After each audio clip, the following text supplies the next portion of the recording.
স্বাগতম বলছি। আজ এসেছি এই জায়গাটার নাম ঋষিকেশ।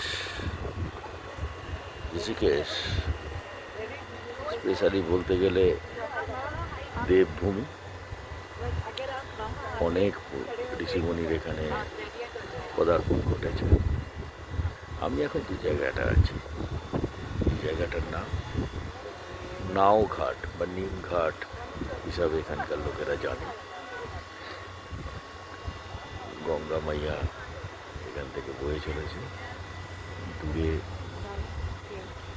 এটা দেখাচ্ছি আমি, এটা লক্ষ্মণ ঝুলা।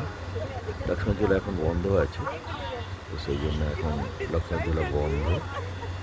এখন জায়গায় জায়গায় সবচেয়ে বড় জিনিস আপনারা দেখবেন এরকম টাইপের মাঝখানে, যখন এটাকে বলে লোকাল কথায় চট্টান বলে, বাট এটা ছোটো ছোটো পাহাড়ের অংশ। এদিকেও প্রচুর পাহাড়। সবচেয়ে বড় জিনিস এখানে যদি দেখেন, একটা ভালো জিনিস দেখুন, দ্যাট ইজ জায়গাটা স্পেশালিটি হচ্ছে হোয়াইট স্যান্ড।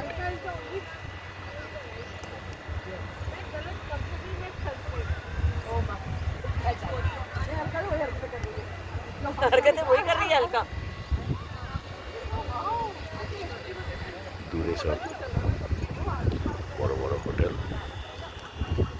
অবশ্যই এখন মডার্ন যুগে যে জায়গার জিনিসটা হয়ে গেছে, সেই জিনিসটার নাম হচ্ছে আরবানাইজেশন।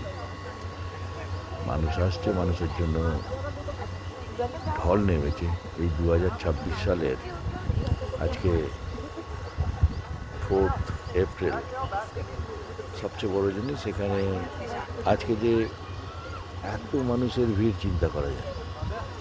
এই দূরে যে রাস্তাটা চলে গেছে, একটু দেখিয়ে দিই।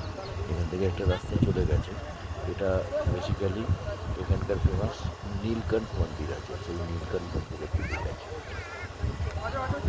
উপরে চলে আর কিছুক্ষণ পরেই এখান থেকে শুরু হয়ে যাবে রিভার র্যাফটিং। র্যাফটিংয়ের জন্য এখন তো প্রচুর লাইন।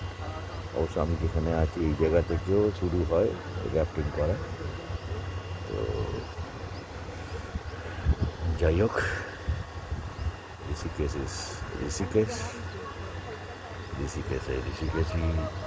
ঋষিমুনিদের জায়গা। আবার বললাম, ওই যে দূরে আর একটা জায়গায় দেখাচ্ছি, ওখানে গীতা ভবন আছে, তার আগে ভগবতমের সামনে ওখানে একটা হোয়াইট স্যান্ডের একটা বিচ টাইপের আছে,